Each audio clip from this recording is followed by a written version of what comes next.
They sentenced her to the mines for a death she didn't cause, then handed her to the cursed king instead. 18 winters of silence. A wolf kingdom that called him broken. A high priest at a marble pulpit whispering he was marked by the moon goddess herself. One human healer. One forced bond. One candlelit night that undid a lie 18 years long. She found something living inside his ear. Segmented. Alive. Silver runes etched along its spine. He hadn't spoken in 18 years. His first words were for her. I can hear your heartbeat, burning temples, howling packs.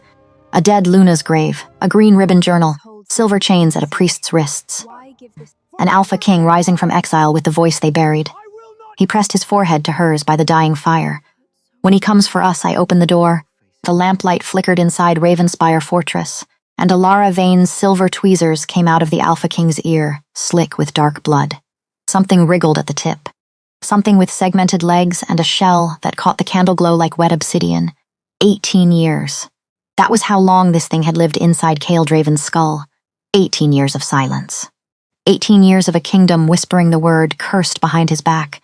And now it was writhing in a jar of silver wine at her elbow, and the man on the table was opening his mouth for the first time since he was 19 years old. They say the devil hides in small places. Alara had never believed that. Not until tonight, his throat cracked around the first sound. A rasp. Then a shape. Then 3 words that reshaped a kingdom. I can hear. His own voice startled him. His face changed, went slack, then broke, then reset. He tried again, softer, as though afraid the sound would leave him. I can hear you. She could not answer him. Because her own throat had gone tight, and because a healer at a bedside did not speak first when her patient had just discovered his own voice. She only pressed a clean linen against the rim of his ear, and watched a man who had been buried alive inside his own head for 18 winters come back into the room. His hand rose, slowly. Fingers found the place behind his ear where the small dark thing had lived. He pressed, once, gently. Then he looked at her. Really looked. For what felt like the first time since a courthouse 3 weeks ago had shoved them together at a signature. Your heartbeat. His voice was gravel and smoke. I can hear your heartbeat. She almost laughed. She caught it in her throat. Because the truth was very simple and very unromantic. That's because you're touching my wrist. He looked down. His fingers had closed around her wrist without either of them noticing. He did not let go, and she did not make him, because she understood something in that moment that would take the rest of the night to say out loud. That whatever had put that thing inside his head 18 years ago was still walking free in the kingdom below. That the beetle in the jar was not the end of the story. It was the receipt. Which meant the real story was only beginning, and it would begin, she knew already, with the name of a man she had not yet dared to say out loud in her own head. A name in gray robes. A name at a marble pulpit. A name that had spent 18 years telling a kingdom that this good man deserved his silence. That name was going to hear its own weight before the winter was out. She was going to see to it. 3 weeks earlier, Ironfang Kingdom. The High Court of Elders. The great hall smelled of old wolfsbane and older grievances. Alara sat on the petitioner's bench, hands folded, spine straight. She had learned long ago never to slouch in front of wolves. Slouching told them you were prey. And Alara Vane had never been prey. She was a healer. A human healer in a kingdom of shifters, which was almost the same thing as being nothing at all. Except that she had delivered 57 pups and 31 children in 6 years. And every one of them still drew breath. Everyone until Lady Seraphine Blackwood. Elder Ragnar Stormhold looked down at her from the high seat. 68 winters had carved his face into something that looked half wolf, half granite. He was fair as the old law allowed, which was not the same as just, Mistress Vane. This council has heard the petition brought by Lord Thorn Blackwood regarding the death of his mate on the 3rd night of the harvest moon. The petition alleges negligence. She kept her face still. She had attended Seraphine's labor.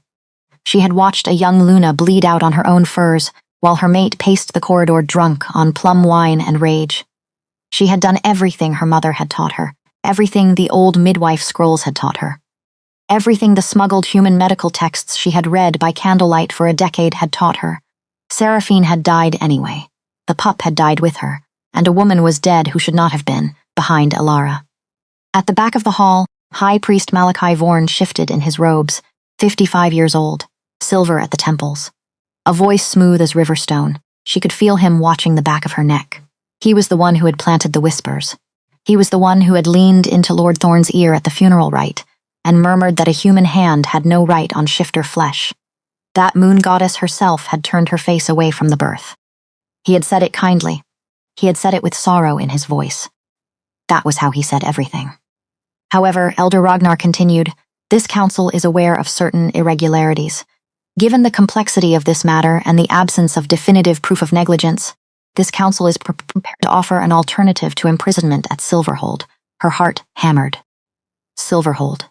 The mines beneath the Black Mountains, where difficult women were sent to break rock until they broke themselves. Where humans lasted, on average, 11 moons. She had treated 2 escapees over the years, in secret, at her back door. She knew what came out of that place. And what did not. You have 3 sunrises to enter into a bonded marriage. Should you do so? And should your mate accept the writ of guardianship, this council will dismiss the petition and close this matter, marriage. To whom? She was 28 winters old, widowed by a human trader 2 years back, who had married her for a plot of orchard land, and never once looked at her with anything you could call warmth. He had died of a lung fever without ever asking her about a book she was reading. In Ironfang, a widowed human healer was less than nothing. She was rumor with a shape. The council has already identified a suitable alpha. A murmur moved through the hall like wind through wheat. She turned her head. Cale Draven stood near the back. Tall, weathered in a way that had nothing to do with age. He wore the black leather and dark furs of the northern packs. His hair was cut short at the sides, longer on top, streaked with early gray, though he could not have been more than 37. His jaw was clean, his hands hung loose at his sides, his eyes met hers for one heartbeat and slid past. Cale Draven, the cursed king. Everyone in the kingdom knew the name, the Alpha of Ravenspire Fortress, who had not spoken in 18 years. Whose first Luna, Alira, had died screaming in a birthing bed 3 winters ago.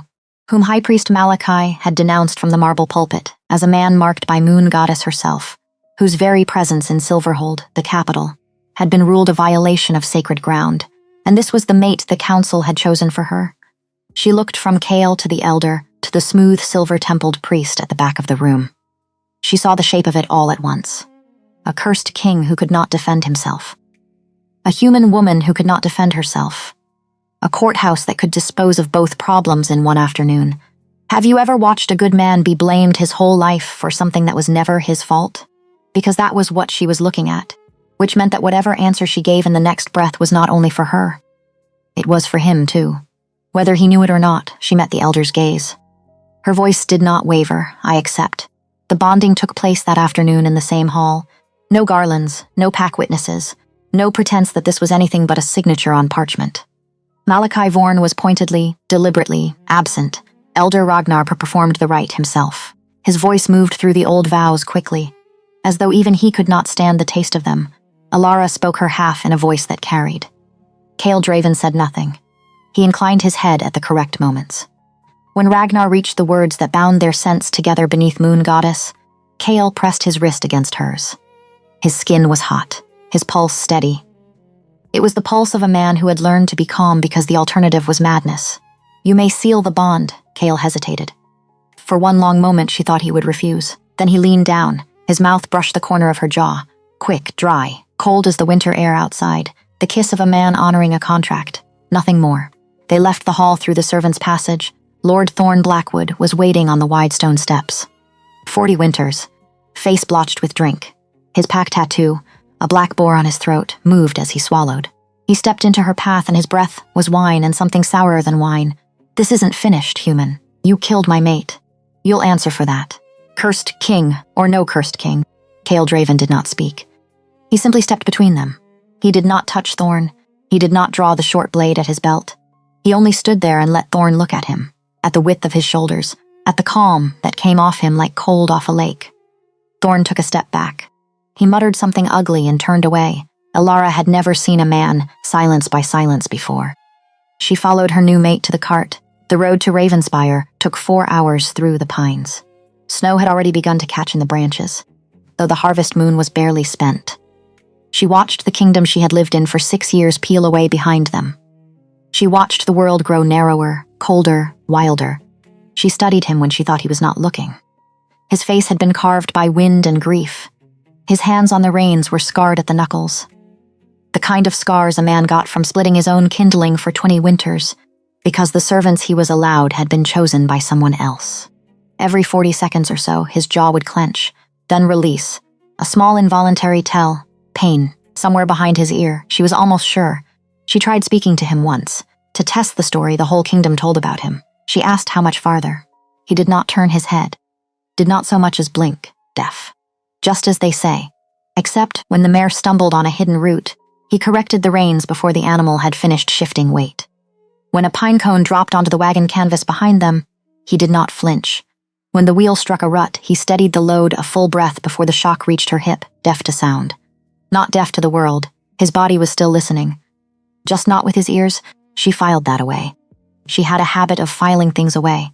It was, her mother used to say, the only reason she was still alive at 28 in a kingdom that did not want her to be. They rode on.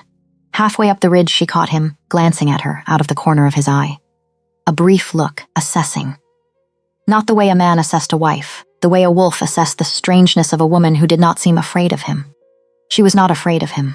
She was afraid of a great many things. Silverhold, the mines, the pulpit at Silverhold, what the winter would cost, what her old midwife's kit would cost to buy back, whether her hands would ever stop feeling the shape of Lady Seraphine's dying wrist inside them. She was afraid of a great many things.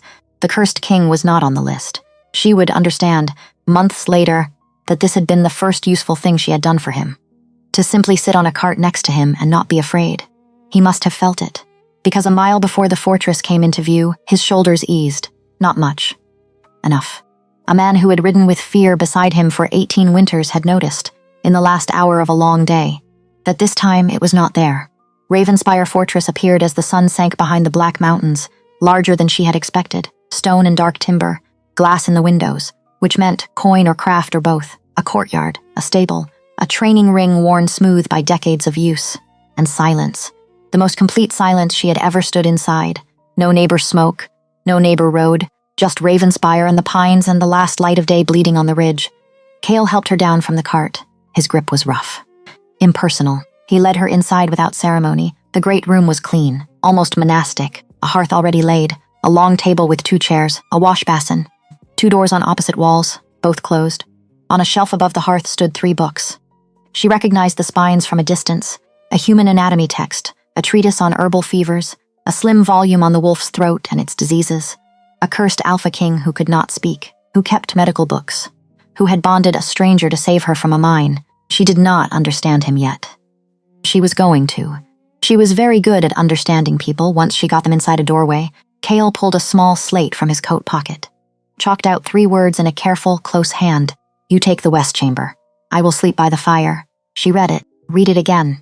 She had expected many things from this night, not this. Her tongue moved before she thought. That isn't necessary. He watched her mouth. He could not hear, but he read her. He shook his head once and wrote again. It is already decided. Some part of her that had been braced for something worse loosened. Something else, quieter, unbraced too. She had been prepared to endure a stranger's hands. She had not been prepared for a stranger's courtesy. All right, thank you, he nodded. He went to build the fire. She carried her small trunk into the west chamber, a narrow bed, a patchwork quilt, a cracked shard of mirror, 1 window facing the pines, and on the table beside the bed a 4th book, older than the others. The cover was cracked. The title had been half rubbed off. She lifted it. Advanced Study of the Deaf Ear and the Diseases of the Skull. She sat down on the edge of the bed. Her hands were steady. Her stomach was not. A cursed alpha king who owned a text on skull disease. A man everyone said was broken. Who was, she suspected, sitting at his own hearth this very moment in more pain than he had ever admitted to another living soul. She had felt useless since Seraphine. She had not felt useless in the last hour. That was, she realized with a small startled twist, the first change of a long night. She would not sleep for hours. Instead, she lay in the narrow bed with the 4th book open on her chest. She listened in the deep quiet of a mountain fortress to the small sound of a stranger moving carefully around his own hearth so as not to wake her. She listened to him build the fire.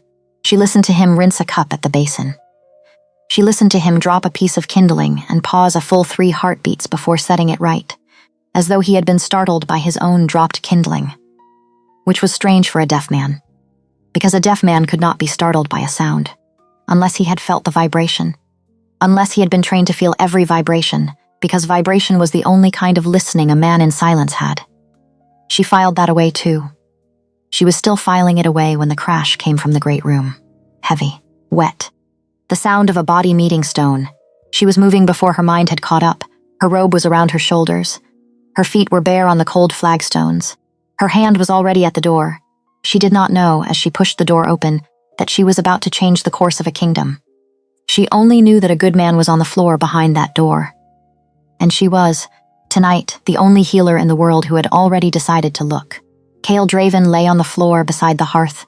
One hand was clawed against the right side of his skull.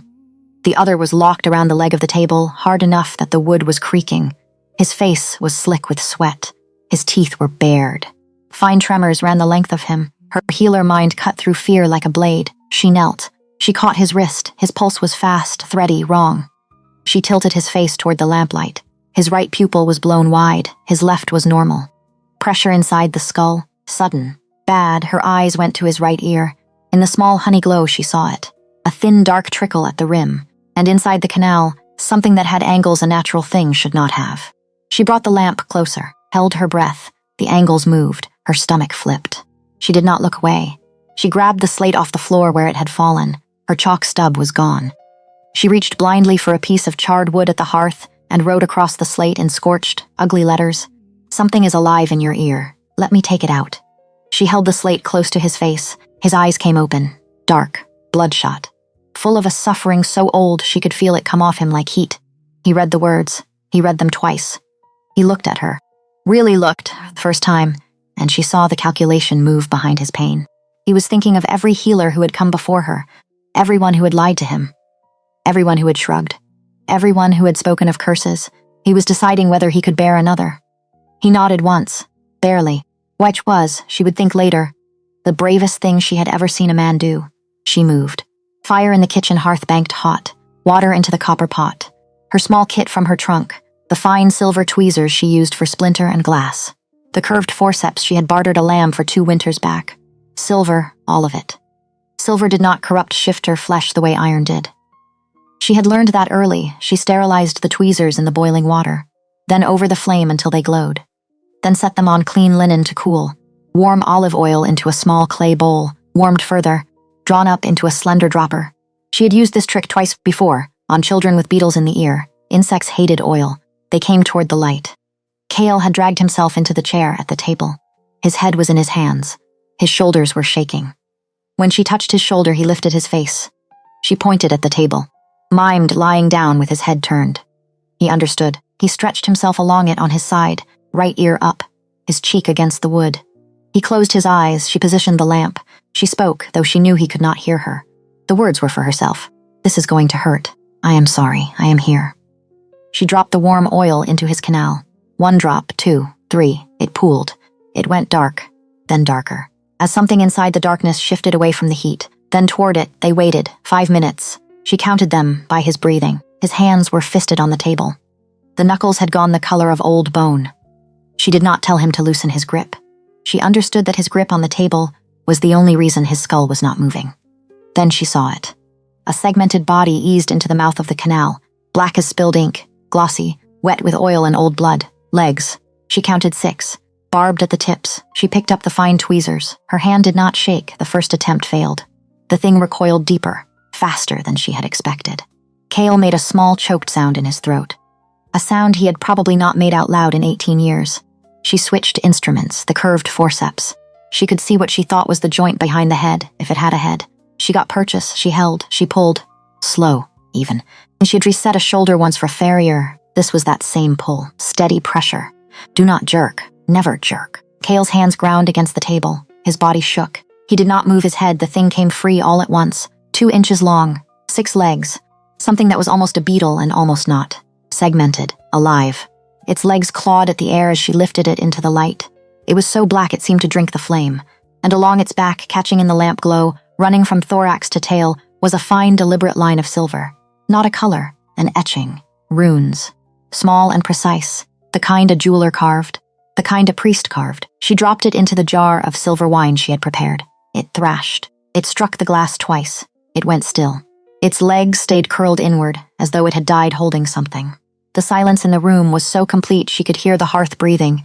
Cale sat up. He moved slowly. as though he were relearning how his body was supposed to hang together. His right hand rose, his fingers found his ear, touched the rim, pressed lightly at the bone behind it. His mouth opened, the rest she already knew. The 3 words, the voice startling him, the wrist and the heartbeat. What she had not expected was what came next. He looked at the jar on the table, at the thing floating in the silver wine. His eyes tracked the fine silver line along the beetle's spine. He was, she realized, still enough of a healer's son to know what he was looking at. His voice, when it came again, was very quiet. That was put there. She nodded on purpose. She nodded again. He looked at her, not with fear. Something colder than fear. By a man with silverwork in his fingers, yes. By a man with access to the temple archives, yes. By a man who has spent 18 years telling a kingdom I was cursed. She did not answer. She did not have to. He was doing the arithmetic in his own head. She could see the columns lining up behind his eyes. Aelira, Seraphine, the mind collapse. The holy man who had come to his bedside on the 3rd morning, the writ of exile, the pulpit. She watched him finish the sum. He looked up at her. His voice was steady, which was worse than if it had shaken. I want the name, but I want it done cleanly, or he will bury us both. Then we begin with what we can prove, which is the woman I could not save, because her story and his story are the same story, and her body still knows it. He held her eyes for a long moment. Then he did something she had not expected. He reached across the table. He set his hand over hers, briefly, warm and calloused and steady. Not romance, not yet. Something older than romance. Alliance, tomorrow, he said. Tomorrow, she agreed. Dawn was gray at the shutters when she finally slept. She did not go back to the west chamber. She curled in the great room chair by the hearth with a blanket over her knees. Cale sat across from her with his back against the stone. He would not lie down. He was, she understood, listening, to the fire, to the wind, to the far small sounds of a fortress that had been sealed inside his skull for 18 years and was now suddenly, terribly, wonderfully alive again. She slept in fits. Every time she came half awake, he was still there, watching the jar on the table, watching the door, watching her. She woke to the smell of coffee, real coffee, dark and burnt at the edges, the kind traders brought up from the southern coasts once a season. She emerged from her chair blinking. Cale Draven was standing at the stove. He turned when she came in, and he heard her step. She could see it in the small delay before he made himself look casual about it. Good morning? His voice was already stronger than the night before, a little smoother. He had been practicing while she slept. Good morning, Alpha. You saved my life. You do not have to call me Alpha. Not until I have another name for you. Cale, Cale. He smiled. It was still tentative, a muscle relearning its own use. But it was a real smile. He put a mug of coffee in front of her. He set out eggs and dark bread and a small dish of goat cheese. She watched him move. He moved carefully. Every scrape of a pan, every rattle of a lid, every crack of the kindling. His shoulders would tighten and then, deliberately, force themselves back down. 18 years of silence. And now the world was shouting at him. You are going to have a headache by noon, she told him. I have already, then eat, then sleep. Then we start work on you, on your voice, on the runes, on that beetle, on the name we are not saying out loud yet. He set his own mug down. He looked at her over it, Alara, the way he said it. She was not prepared for the way he said it. As though he were testing whether her name would carry weight in his own mouth.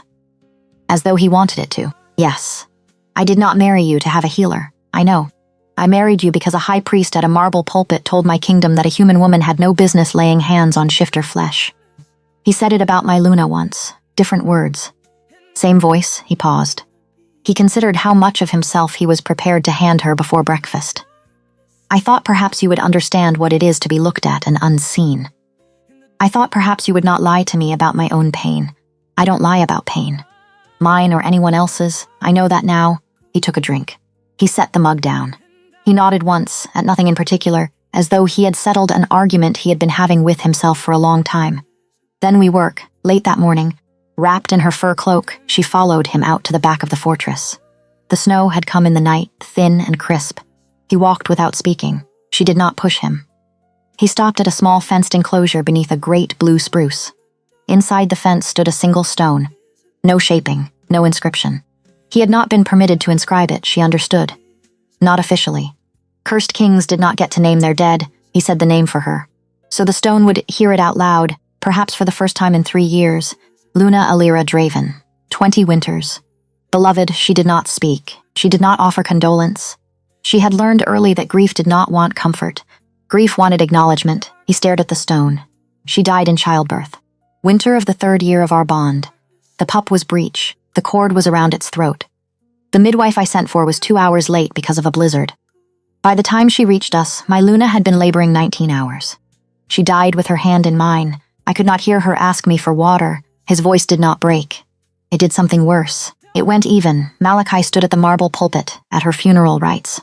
He told the assembled packs that Moon Goddess had punished a cursed alpha by taking his Luna. He put the vote to exile me from Silverhold. He carried it. He carried it because he needed it carried. Do you understand? I have thought about that funeral for 3 years, every night, every rest hour. He was not preaching, he was steering, and I did not know why. She thought of the runes on the beetle, silverwork. A priest's hand, she said quietly, I think I might. He turned his head. He looked at her. Not at the stone. At her, say it. He wanted you exiled because a broken Alpha King in a far fortress is easier to manage than a whole Alpha King on a throne. He wanted you broken because a broken Alpha King is easier to explain than a murdered one. A dead Alpha requires a successor. A cursed Alpha requires a regent.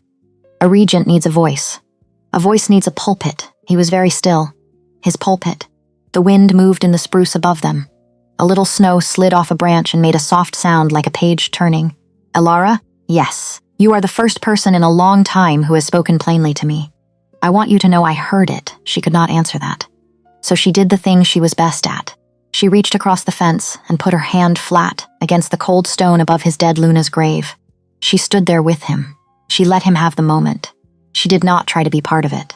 She only made sure he was not alone inside it. They walked back to the fortress in silence. Inside, on the long table, the small jar caught the noon light through the window. Silver wine, black shell. Fine silver etching along a curled spine. Waiting, she said. We will need better proof than one beetle in a jar. We will get it.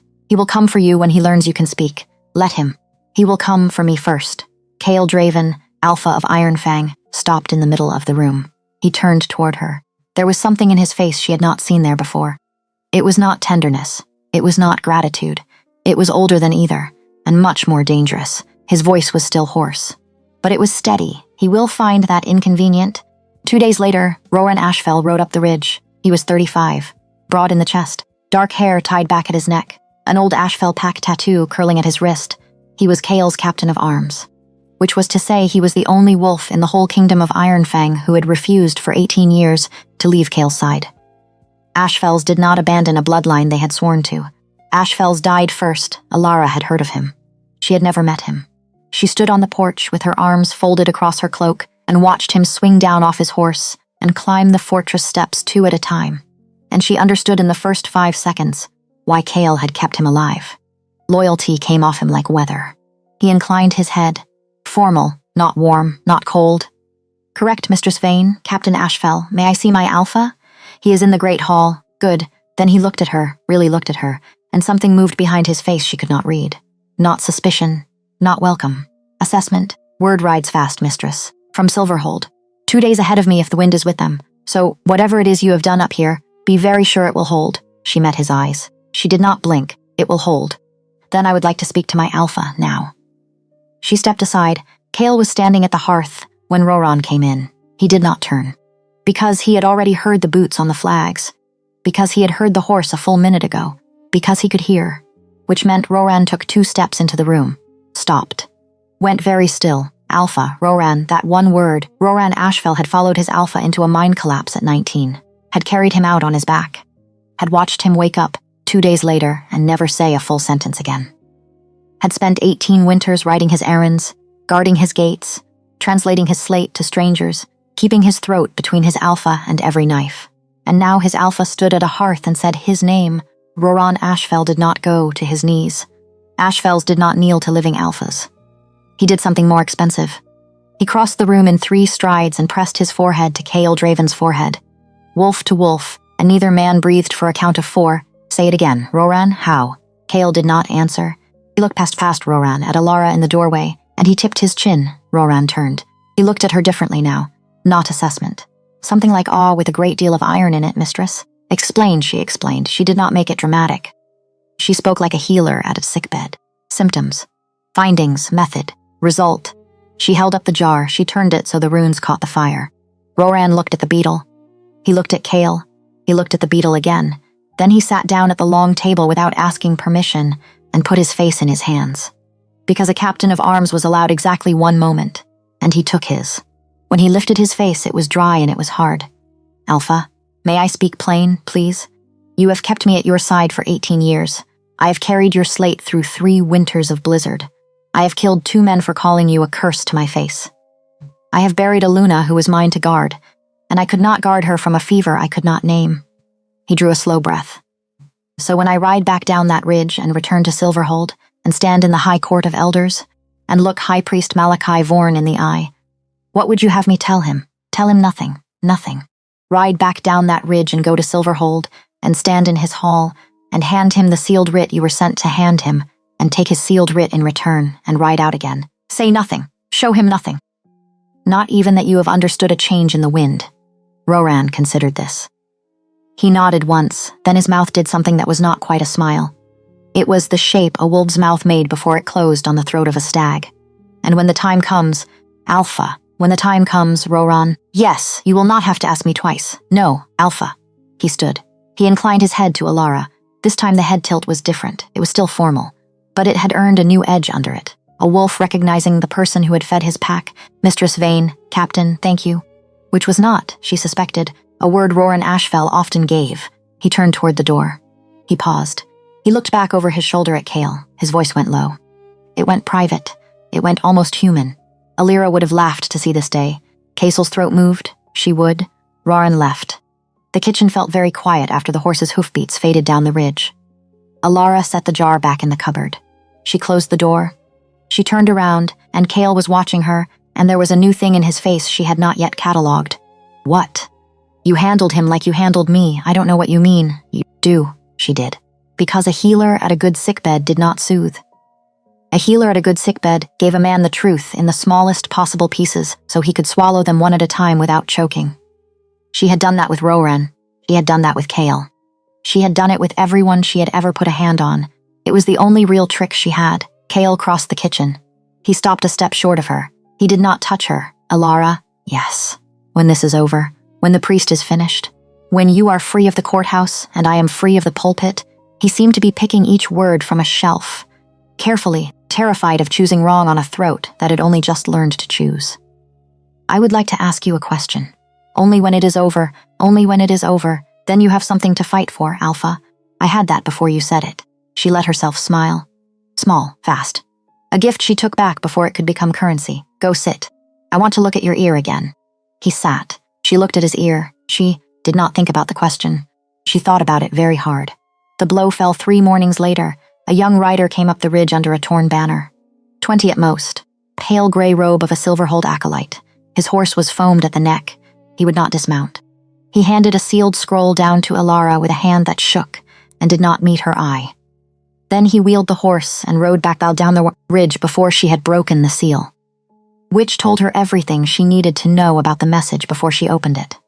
Kale came out onto the porch behind her. He read the scroll over her shoulder. His breath was steady on her hair. His jaw was not. The seal was Malachi Vorn's. The words were the temples.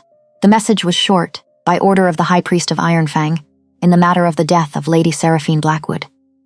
The healer Alara Vane is summoned to the marble pulpit at Silverhold on the coming rest day to offer public repentance before the assembled packs. Should she fail to appear, the High Priest will petition the elders to annul her bonding on grounds of fraud and remand her to Silverhold Mines for the term of her natural life. She read it twice. She did not read it a third time. A third reading would have been a small betrayal of her own courage. Kale's voice was very quiet. You will not go. I will go, Alara. If I do not go, he wins twice. He takes the bonding. He takes me. He takes the only reason you had to speak in front of him. If I go, he has to face me in a full hall. He has to keep his mask on in daylight. He will not risk killing me at his own pulpit. He is too vain for that. He does not need to kill you at the pulpit. He only needs to break you at the pulpit. He cannot break what he has never held. That was the 6th thing she had said out loud in 3 days that she had not planned to say. She was going to have to stop doing that, because Kale Draven had a way of hearing every one of them. He did not answer for a long time. Then he said, and it was very calm, "Then I ride with you. You are still under the writ of exile from Silverhold. Then I will break the writ, Kale, Alara."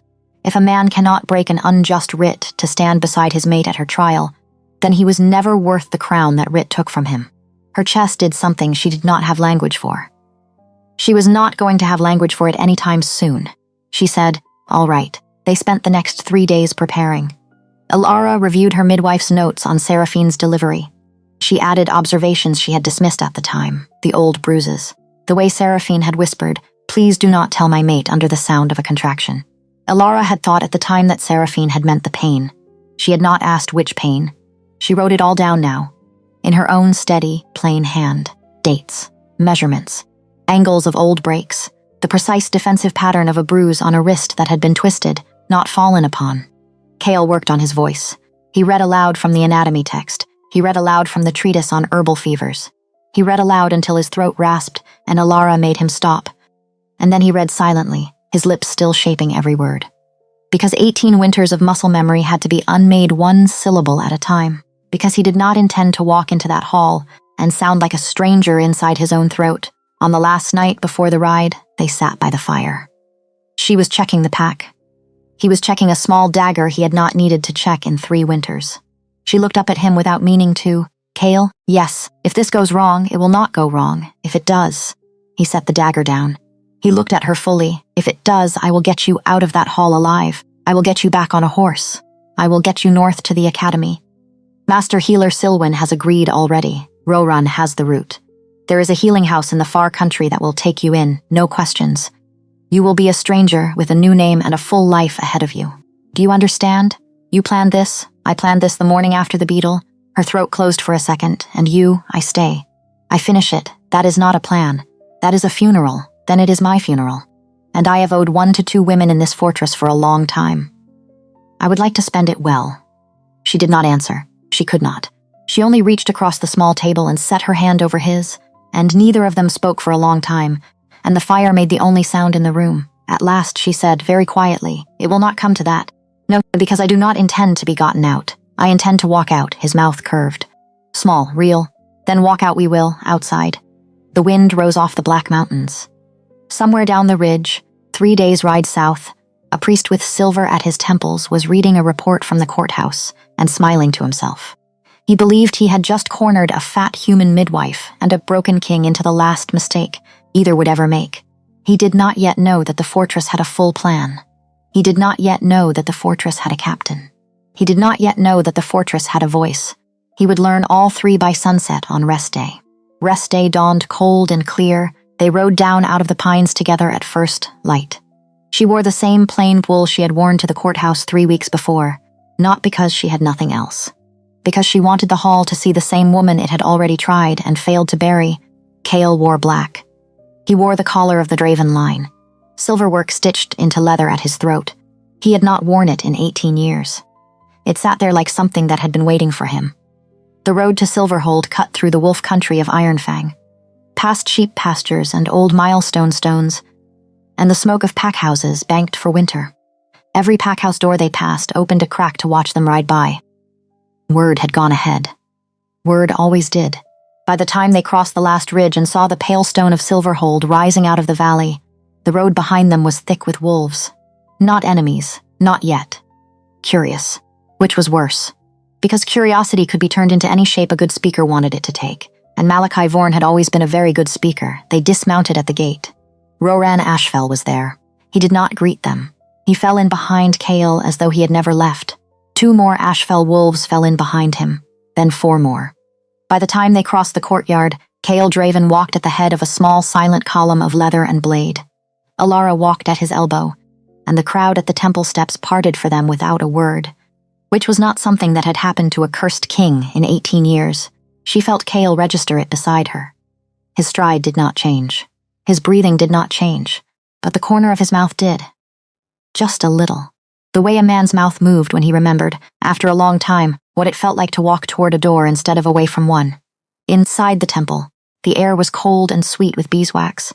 The vaulted ceiling threw the hush back down on their heads. Malachi Vorn was already at the marble pulpit, tall, silver at the temples, deep gray of the temple with a stole of moon white at his shoulders.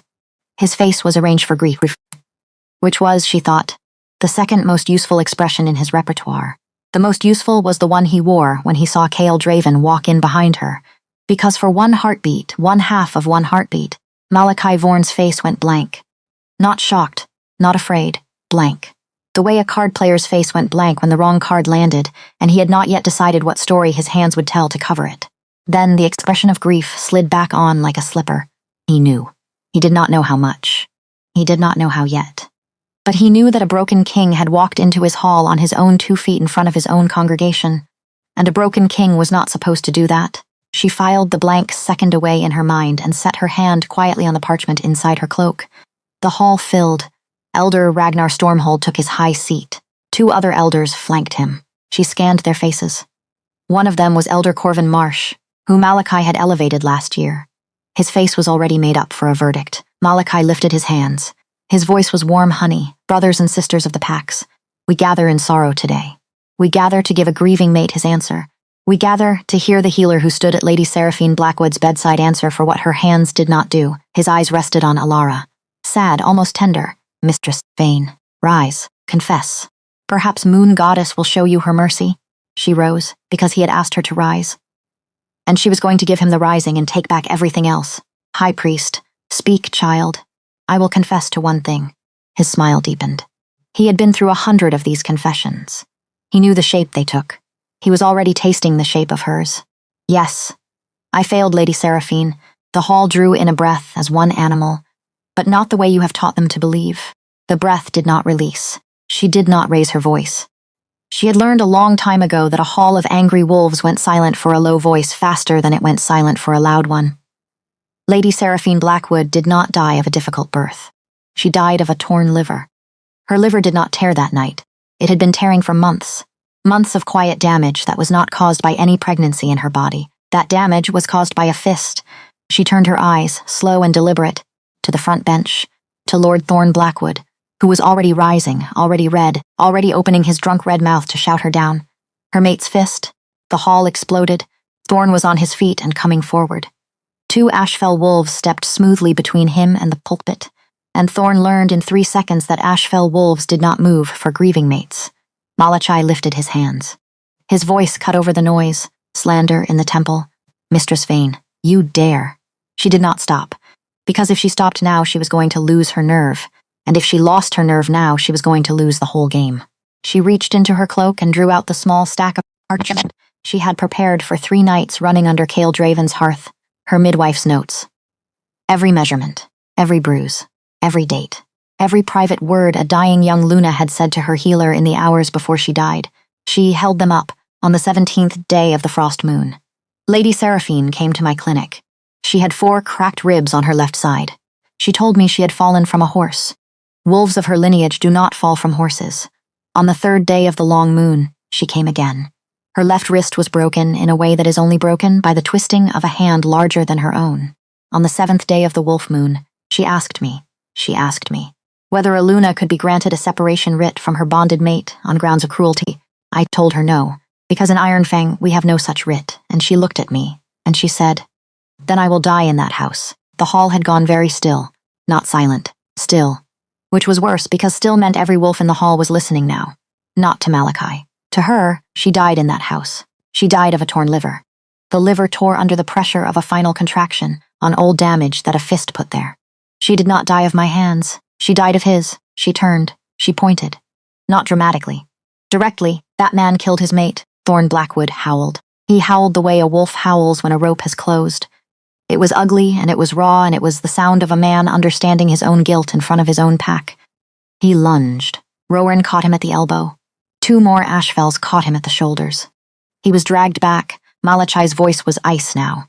The honey was gone, Mistress Vane. You accuse a bonded alpha of murder. On the word of a healer and a stack of parchment I do. On what witness? On the witness of forensic examination. I am formally petitioning this hall for an independent healer's review of Lady Seraphine Blackwood's remains. I have already sent the request north. Master Healer Silwyn of the Silverhold Academy has agreed to conduct it. She rides in 2 weeks. The blood left Malachi Vorn's face. Not much. Not for long. But she saw it. Elder Ragnar saw it. She was almost sure Roran saw it too, because Master Healer Silwyn did not answer to the temple. She answered to the academy. She answered to the elders. And she did not lie for anyone. Elder Ragnar leaned forward on his high seat. His old voice was gravel. Mistress Vane, this petition is granted. On the record, Master Healer Silwyn will examine the remains. This council will hear her findings. No temple hand will touch that body between now and then. Malachi turned toward him with the smoothest smile of his life. Elder Stormhold. With respect, High Priest, this is not your hall today. The whole temple heard it. The whole temple heard the exact moment Elder Ragnar Stormhold. At 68 Winters, in front of a full congregation, put a foot down on the marble pulpit and said out loud that the temple did not run this room. She did not look at Kale. She did not have to. She could feel him behind her, standing very quietly, standing very tall, standing in a hall from which he had been formally exiled for 3 years, standing while no one in the entire room found the courage to name the writ that was supposed to have kept him out. Malachi Vorn found his smile again. He inclined his head. He gave the room a bow that was made entirely of malice under silk. As the elder wishes, Elder Ragnar looked past him. He looked directly at Cale Draven. His voice was even, Alpha King Draven. Welcome home, the hall breathed. It breathed hard. It breathed like an animal that had just been told a fence was down. Cale inclined his head 1 full inch. Elder Stormhold, Alpha King, which was the 4th thing that happened in the hall that day that was not supposed to happen. Because a cursed king was not supposed to answer with a full voice on a marble floor, and every wolf in that hall knew it. Malachi Vorn's smile did not move. His eyes moved. Once. Toward Alara, toward Cale. Toward the small hidden bundle at Alara's ribs. He had, in that half-second, done the math. He knew. He knew someone had opened Cale Draven's head. He knew someone had looked inside. He did not yet know what she had found, but he knew, in the way a man who has planted a bomb knows the smell of the wick, that his bomb had come out of the wall. He inclined his head to the elder. He turned. He walked off the pulpit with the grace of a man who has just decided to burn the house before the fire brigade arrives. Alara felt Cale's hand at the small of her back. Not possessive. Steady. As though he had been waiting to steady her since she rose from the bench and had only just now been given permission. They walked out of the temple together. The road home was full of packs. They stared. They whispered. They did not attack. Not yet. Because word had run 3 ways in the hall today, and no wolf in Ironfang was quite sure yet which of the 3 ways was the winning bet, which was fine. Because Elara Vane only needed them uncertain. She did not need them on her side. Yet. Halfway back up the ridge, Cale reined in his horse. He did not speak for a long moment. He looked out over the valley below them. The pale stone of Silverhold sat in it like a bone in a wound. Alara, yes. Do you know what you gave me today? Tell me. You gave me the first sentence of my life that I said out loud in that hall, and no one in that hall could pretend not to hear. Her throat closed. She did not let him see it. She only reached across the space between their horses and set her fingers briefly against his sleeve. There will be more sentences. Yes, he will come for us before Silwyn rides in. Let him come. She looked at him. The wind moved his hair. His hand on the reins was steady.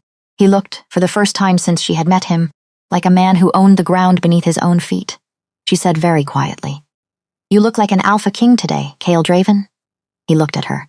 His mouth did the small, real thing it did now. Sometimes, when she was not being careful, "I have had a good teacher," they rode on. They had barely reached Ravenspire when the second blow fell. An old woman was waiting on the fortress steps, 60 Winters. Morning gray. Hair pulled tight. Eyes red at the rim. She stood as they rode up, and she did not curtsy, and she did not bow, and she did not lower her eyes, because she had come to burn her own house down before someone else did it for her. Cale dismounted first. He offered her the small courtesy of his hand up the porch step. She took it. She looked at him the way old women look at kings when they no longer have anything to lose by looking honestly. Alpha King, Lady Morwenna Blackwood. Alara felt the name land in her stomach. Because Morwenna Blackwood was Lord Thorne's mother, Seraphine's mother-in-law, which meant Morwenna Blackwood had raised the man who had killed her own daughter-in-law. Morwenna's mouth trembled once. It set. "May I come inside?" They took her into the great hall. Alara set a mug of hot cider in her hands. Morwenna did not drink it.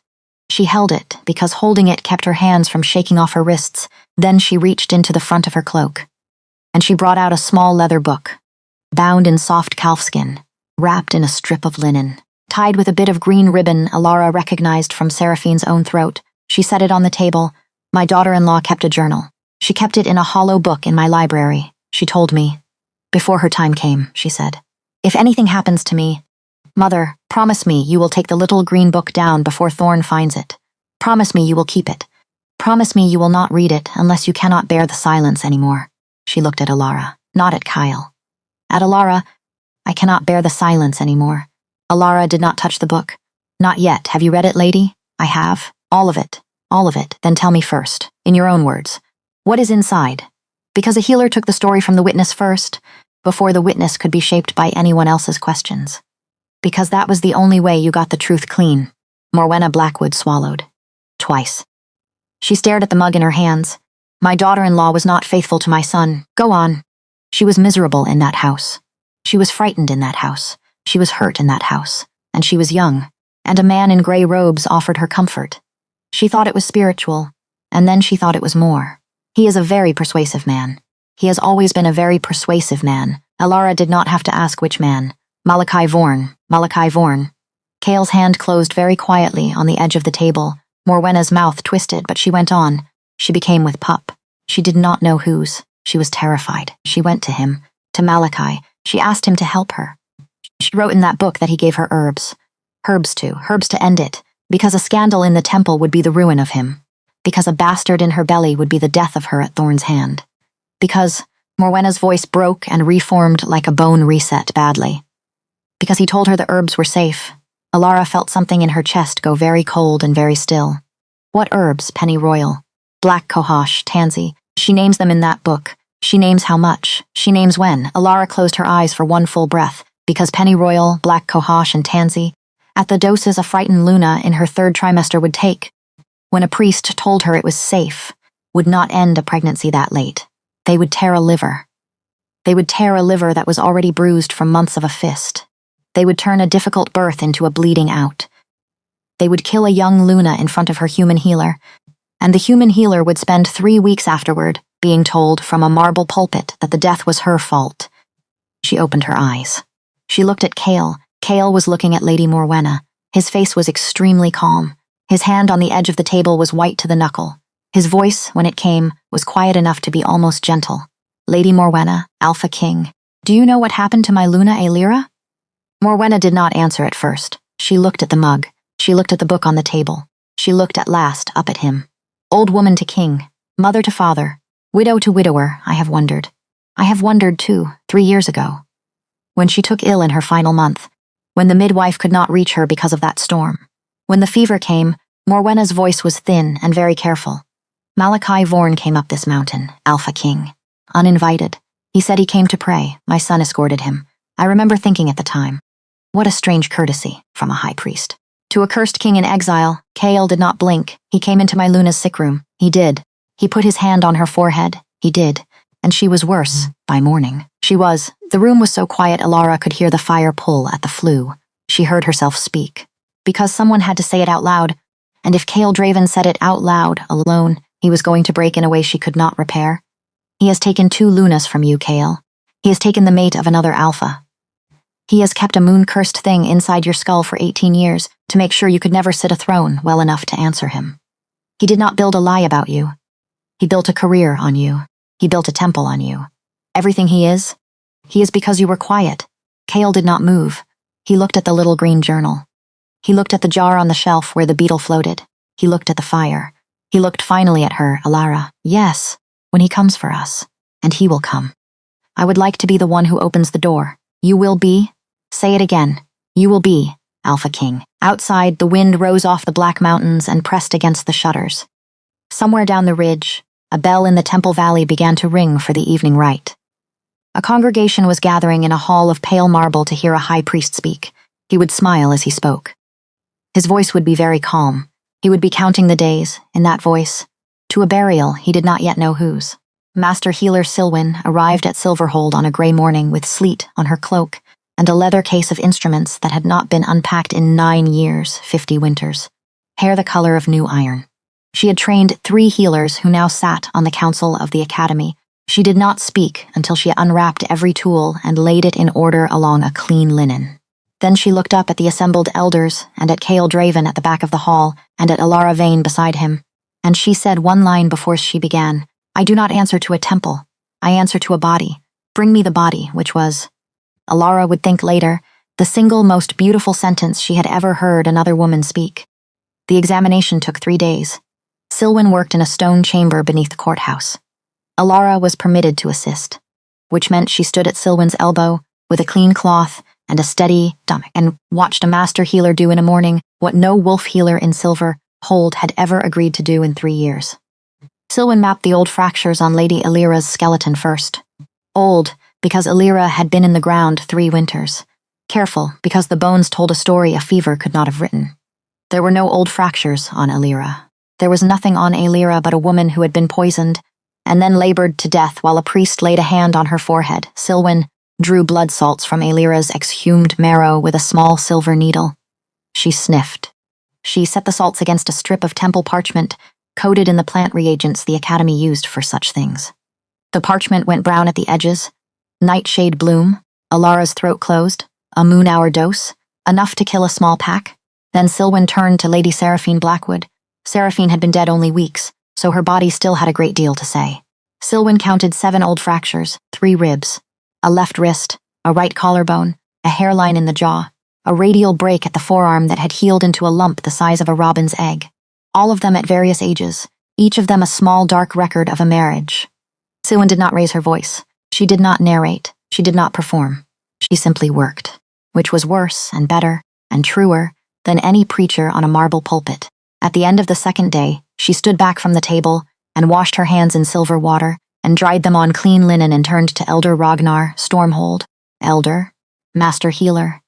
The Blackwood woman died of a liver rupture at parturition. The liver had been damaged by both blunt trauma over a period of months and by a chemical insult delivered orally within the last 30 days of life.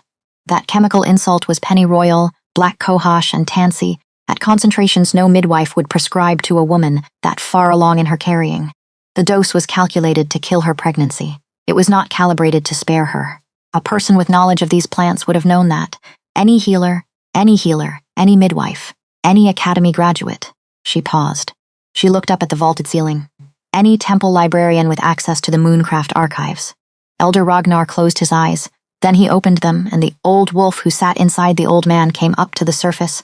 Bring the priest. Alara stood at Silwen's elbow with a cloth still in her hand. She did not move for a moment. She was aware of Kale at the back of the chamber, of Roran at the door, of Lady Morwenna Blackwood seated on a low bench, hands folded in her lap, eyes on the far wall, dry as bone. She was also aware of a small, quiet, terrible thing inside her own chest. Not triumph, not relief. Something older and more useful than either. The certainty of a healer at the end of a long correct diagnosis. She looked at Master Healer Silwen. Silwen looked back at her, just once. A small nod, professional to professional. The nod one healer gave another when both had walked, together, into a room the world had said they were too small to enter. That nod was, Alara understood, the first credential she had ever been given by a member of the Academy. She would carry it for the rest of her life. The rest of the day passed in a blur of paperwork and sealed testimony, and Elder Ragnar's clerk writing very fast. Alara did not speak much. She did not need to. The body had spoken. The bones had spoken. The parchment had gone brown at the edges and told the last truth Alira Draven would ever get to tell. That night, back at the inn where Elder Ragnar had ordered rooms held for them, Kale found her sitting alone at the small window. She was watching the temple bell tower. The lamps of the tower had been lit at their usual hour, but no bell had rung for the evening rite. Because there was no high priest to ring it, he sat down beside her without asking. She said, "He is done. Not yet. He knows he will make one more move." What move? Kale was quiet for a long time. He did not look at her. He looked at the tower. He will try to save himself in the only place he still has a voice. The hall. The hall. She nodded slowly. Then we prepare for the hall. He turned his head. He looked at her. The lamplight fell warm on the side of his face. His voice, when it came, was very quiet. "Alara. Yes, whatever happens in that hall, whatever he tries, I want you to know something. Tell me, you did not fail Lady Seraphine. You did not fail my Luna. You did not fail any woman you have ever put your hands on. You have been carrying a weight that was never yours. Silwen has said it in a chamber under a courthouse tonight. Tomorrow the hall will hear her say it out loud. I will hear it out loud. And I want you to hear it now, in this room, from the man who has watched you carry it for 3 moons and has not known how to help you set it down." She could not speak. He did not ask her to. He only reached across the small space between them and took her hand and held it, not as a mate, Not as an alpha, as a witness. The one thing every healer, in the end, most needs to be given. She let him hold it. Outside, the tower stayed silent. Inside, a fire burned low, and the last night before the trial passed in a small room over a valley that was, without knowing it yet, already Chaol Draven's again.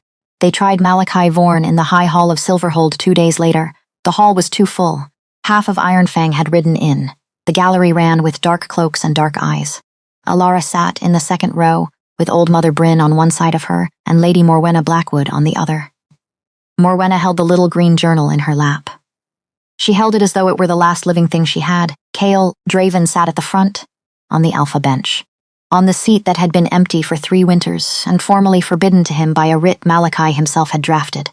He sat there in black leather and the Draven silverwork collar.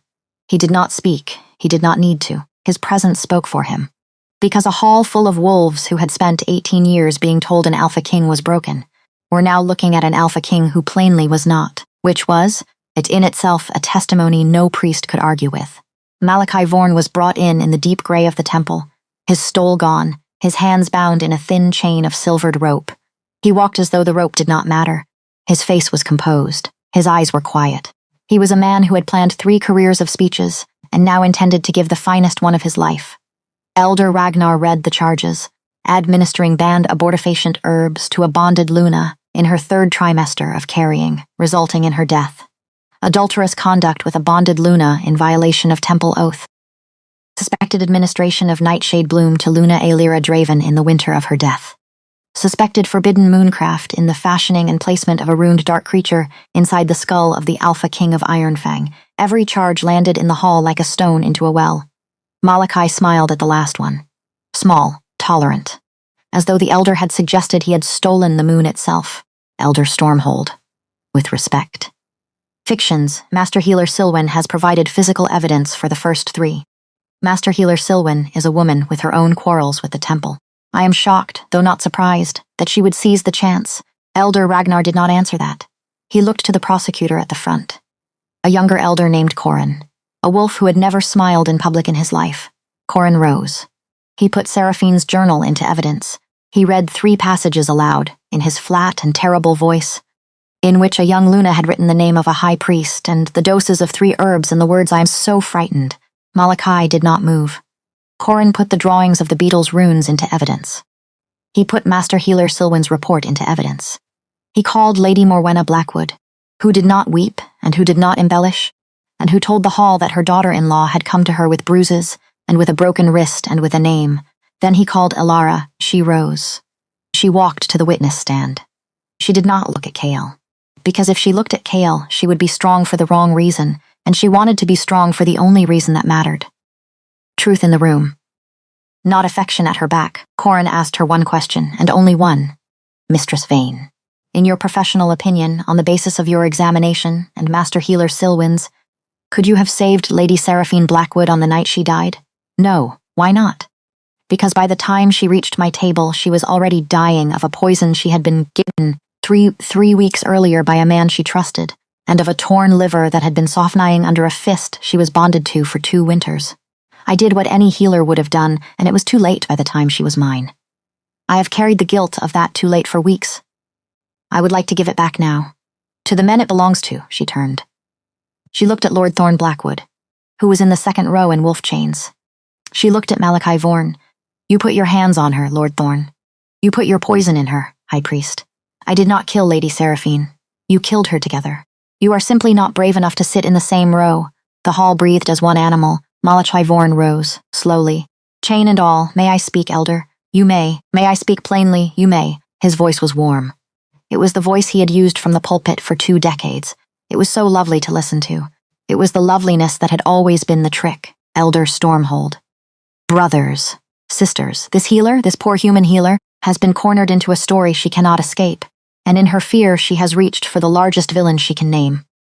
I understand her. I forgive her. I would forgive her 100 times. But you cannot found a verdict on a frightened woman and a mother-in-law's grief. And you cannot convict a high priest of Ironfang on the drawings of an insect scratched onto a page in a mountain kitchen. He turned. Slowly. He looked directly at Chaol Draven, Alpha King. Chaol did not answer. Alpha King.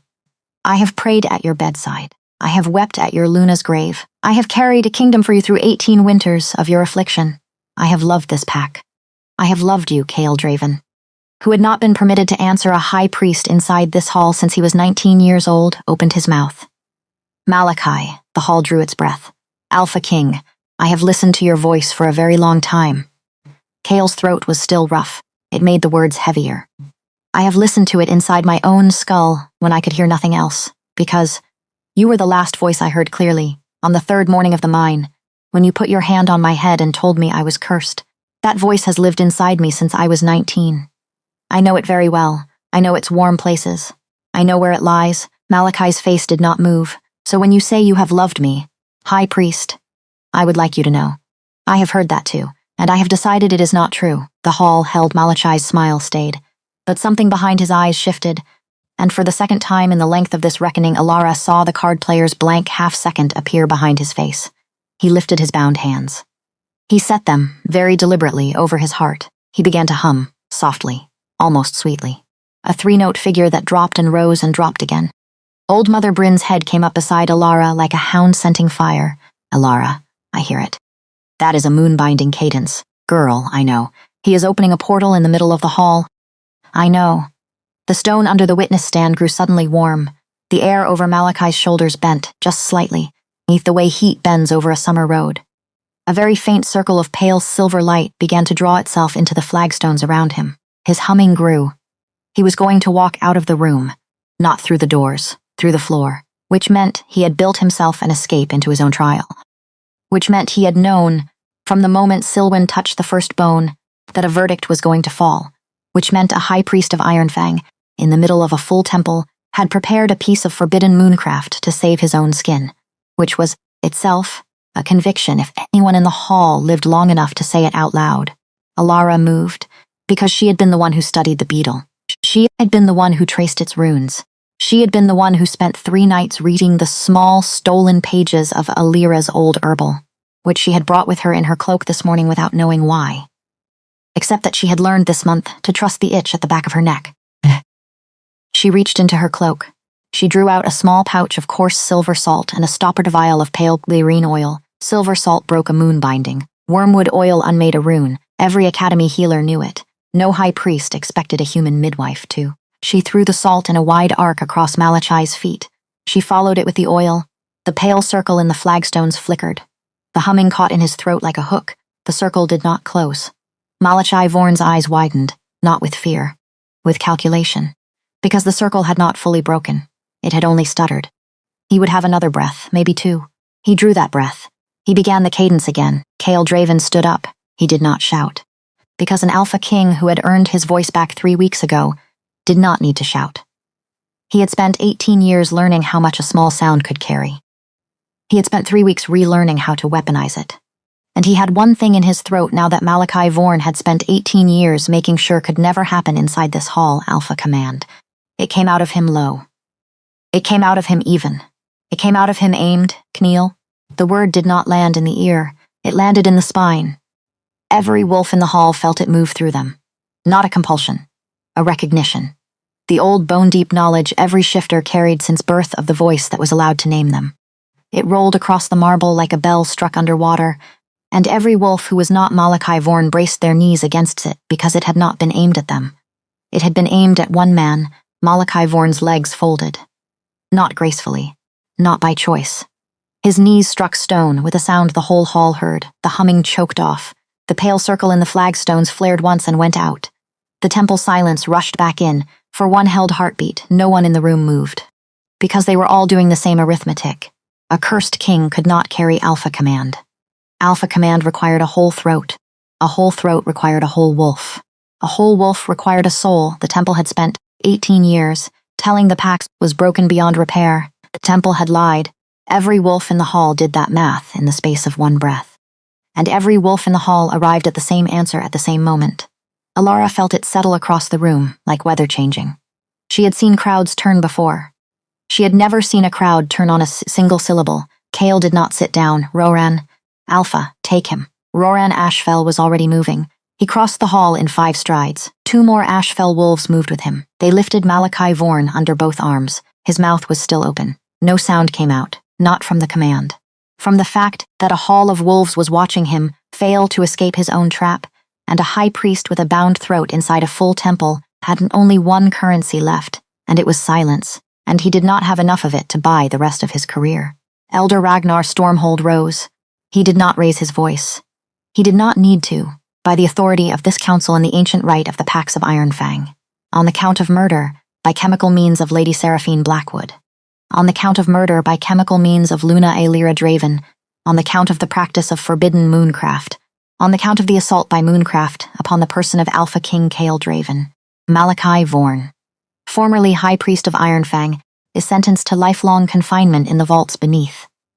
His name is struck from the temple rolls. His voice is struck from the pulpit. His writings are ordered destroyed. He turned. He looked at Lord Thorn Blackwood, on the count of the assault, over the term of a bonded marriage, upon the person of Lady Seraphine Blackwood, and on the count of contributory homicide by that assault. Lord Thorn Blackwood is sentenced to 10 winters of hard labor in Silverhold mines. Thorn did not fight. He had gone gray in the face. He looked more than anything tired. Elder Ragnar turned last to Alara, Mistress Vane. All charges brought against you are dismissed. On the record, this council offers you the formal apology of the Pack of Ironfang. It will be inscribed in the roll of elders.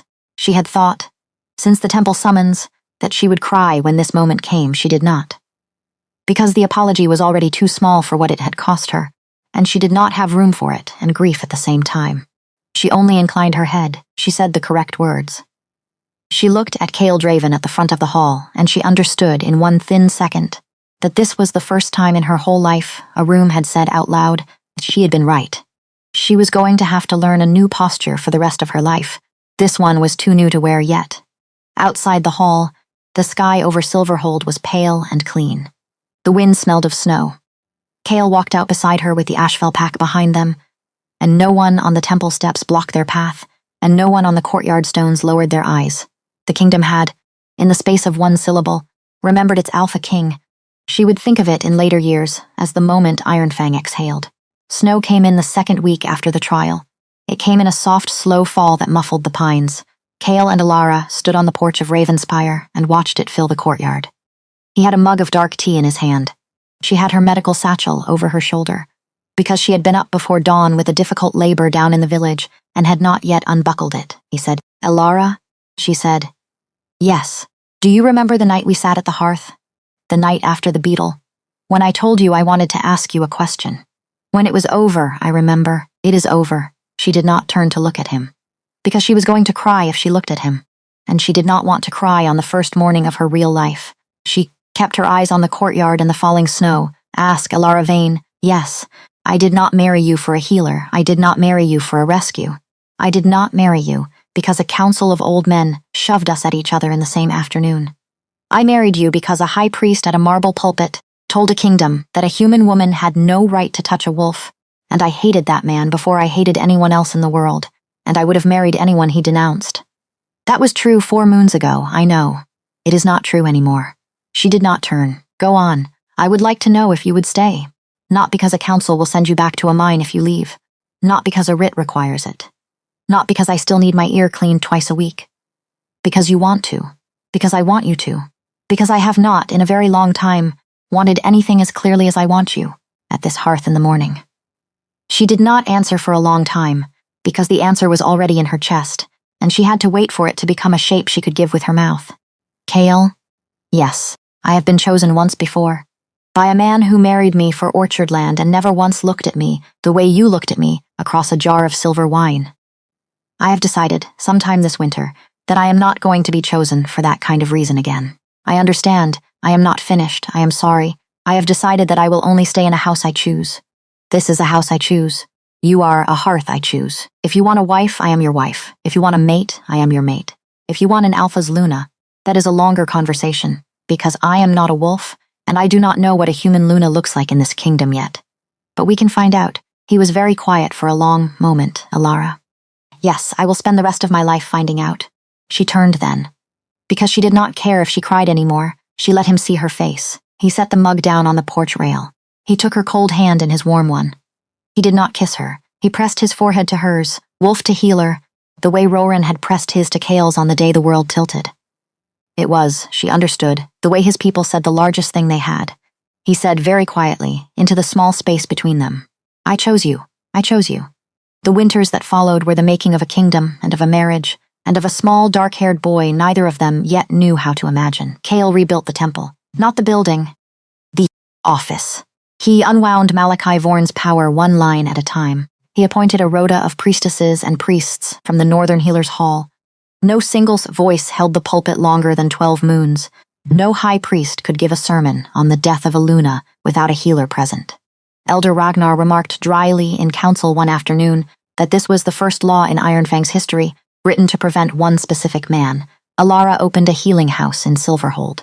She staffed it with 3 of Old Mother Bryn's granddaughters and 1 of Master Silwen's academy students. She wrote a paper on the recognition of quiet damage in bonded mates. She sent it to the academy. The academy printed it. Every midwife in the kingdom carried a copy inside her satchel within a year.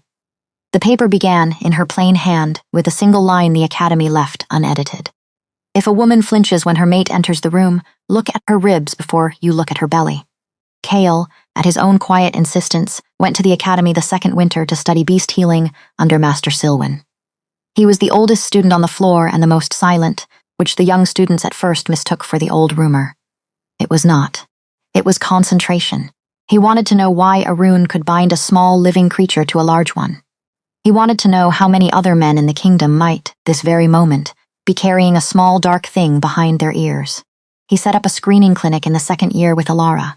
Between them they cleared 11 cases, none as old as his, all at least the work of the same hand, which was Malachi Vorn's hand, which had reached farther than the vaults could ever hold him accountable for. Which meant Alara Vane and Kale Draven spent a great deal of the second year traveling to small pack houses in the far country, opening ears, and giving men back their voices. There were widows in that country who wept when their sons spoke to them for the first time in a decade. There were wolves in that country who tried to give Kale Draven their throats. He would not take them. He always said the same thing. He always said it in the same steady, hoarse, patient voice. I did not save you, she did. And you did not have to stay quiet. You only had to be listened to. The next man who tells you your pain is not real is the enemy. Not the pain, which became. By the third year, a saying at the healer's hall, they came home from the last of those trips in the spring of the third year. She was tired. She had realized in the second month of that trip and told no one, carrying. She told him at their own hearth on the first night home. She was very afraid when she told him, because a lifetime of watching Lunas die on tables did not leave a healer neutral about her own belly.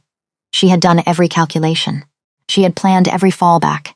She had written a birth plan and sealed it in the same flagstone under which she had once hidden the drawings of a beetle's back. And she was still afraid. Which she told him too. Kale put his hand on hers. Alara, you have opened up 2 graves and 11 skulls and a high priest's career in 3 winters. If any woman in Ironfang is going to survive her own labor, it is going to be you. We will call for Silwen. We will call for Bryn. We will call for the best midwives in the kingdom. Roran will be at the gate.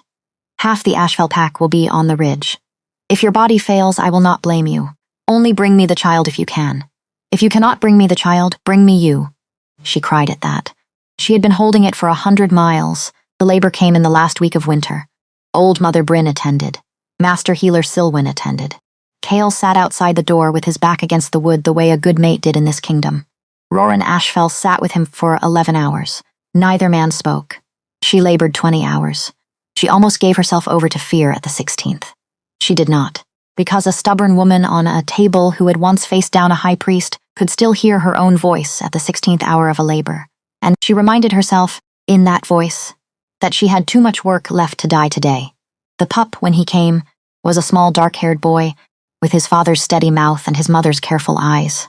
He roared at his first breath, loud enough that the Ashfell wolves out on the ridge heard him and howled once, the old high sound that told a kingdom a bloodline had held. They named him Torin Draven, not Draven Vane. Kale offered. She refused. In this kingdom, a pup carried the alpha name. In this kingdom, that was a shield. She had spent enough of her life being clever about shields to know when to accept one. When Silwen finally left her side and the room empty of everyone but Kale, he sat down on the edge of the bed. He looked at his son. He looked at his wife. His voice, when it came, was very quiet. Alara, yes, you gave me my voice back 3 winters ago. You gave me my kingdom back the winter after. You gave me my son this morning. She was too tired to cry properly. She managed a small sound instead, a laugh, a breath. Something with a smile in it. You are welcome, Alpha King. He bent his forehead to hers. I chose you, I chose you. The pup slept between them. Outside, the wind moved in the pines. A single lamp burned in the window of Ravenspire Fortress, and any traveler on the ridge road that night, looking up through the trees, might have seen it and thought only that some quiet family lived up there, and never once guessed the weight of what that lamp had cost, which was, perhaps, the finest thing about it. There is a lesson under this story, and I want to lay it out plainly before we close.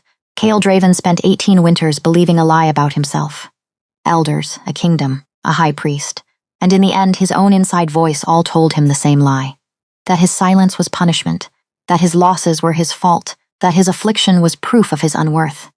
You know what the deepest cruelty of that lie was? It was not the words spoken from the pulpit. It was that Chaol, alone at Ravenspire on long winter nights, had come to say the words back to himself in the dark. That is what a long lie does to a good man. It teaches him to become his own accuser. I want you to think about the men in your life, the good men, the quiet ones, the ones who have gone very still around a certain subject. The friend who does not speak of his first marriage, the brother who does not talk about the year his son stopped calling, the father who never explains why he left that job, the neighbor who nods when you ask if he is well. Some of them are carrying something small and dark that was put there a long time ago, by a voice they trusted, and no one has ever thought to look.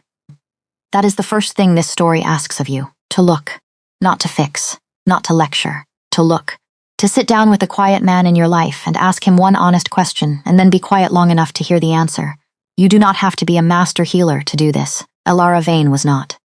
She was a country midwife with borrowed books and steady hands.